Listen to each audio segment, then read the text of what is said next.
key to better health already lies within us, and it's called breathing.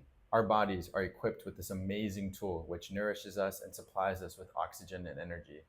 Humans have been using breathing as a tool for thousands of years, and it's no coincidence that it's a part of many cultures.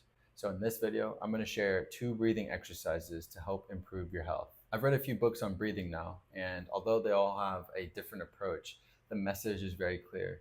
Breathing has the power to transform our lives and our health. All it requires is a little bit of practice and intentionality until our bodies get used to this new rhythm and exercise. After reading these books and learning about the power of breathing, I'm very motivated to incorporate these tools into my life in a natural way so that I can improve my health.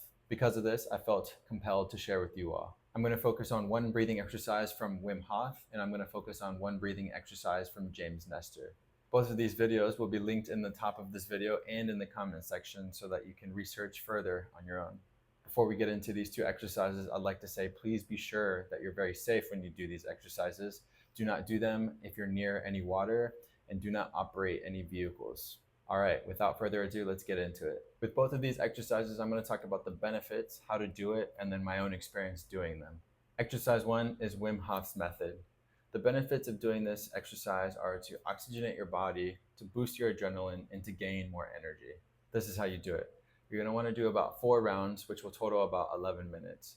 You're going to breathe in and breathe out like so, 30 times in a row, being intentional about filling up your belly as you breathe the air in and then relinquishing the air as you breathe out. Once you complete that 30th exhale and you have no more air in your lungs, hold your breath for 1 minute. Then you'll take 1 deep inhale. At the top of that, hold that for 15 seconds and then exhale, and that completes 1 round. Complete 4 of those rounds and you'll start to feel the benefits of this incredible breathing exercise. Wim Hof guides you through this breathing exercise in his own video, which I'm linking right here. Check it out if you would like to do it along with him. So I've done this exercise a few times now, and my experience was interesting. When I was in the middle of breathing in this certain pace that he has you going at, I started to feel slightly lightheaded, but nothing too crazy or anything that made me uncomfortable. And then I felt a little bit of a tingling sensation. One thing is for sure though, after I completed the 4 rounds, I felt incredibly energized, and I actually felt these effects for a few hours after the fact. What was really interesting and powerful for me is one time I woke up feeling really sick. I decided not to call in sick to work, but I decided to do this exercise to try and gain some energy beforehand. And although I still felt sick, I felt a lot better than I did before I did the breathing exercise. So the added benefit was immediate for me. This one is somewhat challenging at first, but like I said at the beginning of this video, if you take the time to practice, your body will eventually get used to it and you'll start to feel the effects and understand its value.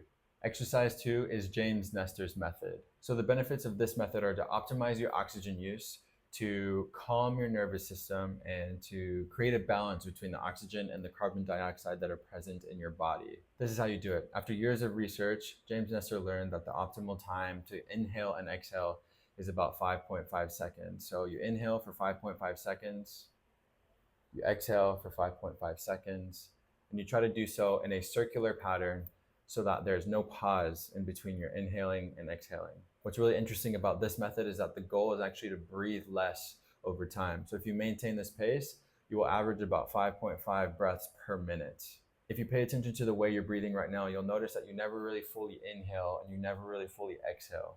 In that way, you're getting a lot of short, choppy breaths, and it's not optimizing your oxygen and carbon dioxide levels in your body. My experience with this method was slightly different from the first. I definitely felt more relaxed after the fact, like my nervous system was much calmer. What was lovely is that as I was doing it in a calm, gentle pace, I really felt like I was nourishing my body with the nutrients that it needs. And it also was a little bit uncomfortable at first because, like I just said, we don't breathe at this slow pace in a natural way. But with practice, I know that it can become natural. And James Nestor states that if you do practice, it becomes natural, just like our breathing is right now, to the point where we don't have to think about it. So how could you use both of these tools to improve your health? Well, it's actually a good thing that both of these breathing methods are different and have varying benefits. I would use Wim Hof's method to start my day off. And so I would wake up slightly earlier, sit down in a quiet place, and get my day started with this breathing exercise so that I can immediately get that jump of energy.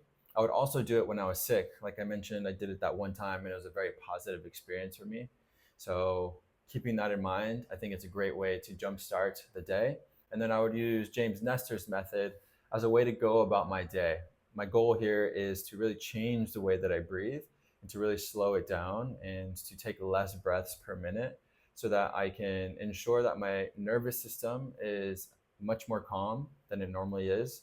And that as I'm going about my day, I'm in a relaxed state and I'm optimizing my oxygen and carbon dioxide levels. I practice yoga and sometimes I meditate. And so this would also benefit me in those ways. And so I'm going to try and incorporate James Nestor's methods while I'm doing those activities as well. I love that I can use both of these tools throughout my day and for different reasons. And I fully expect for them to transform my health, my life, and my breathing. And that's it. Thank you for watching, and please stay tuned for next week's video where I will do a book review of the book called Breath by James Nestor. See you then.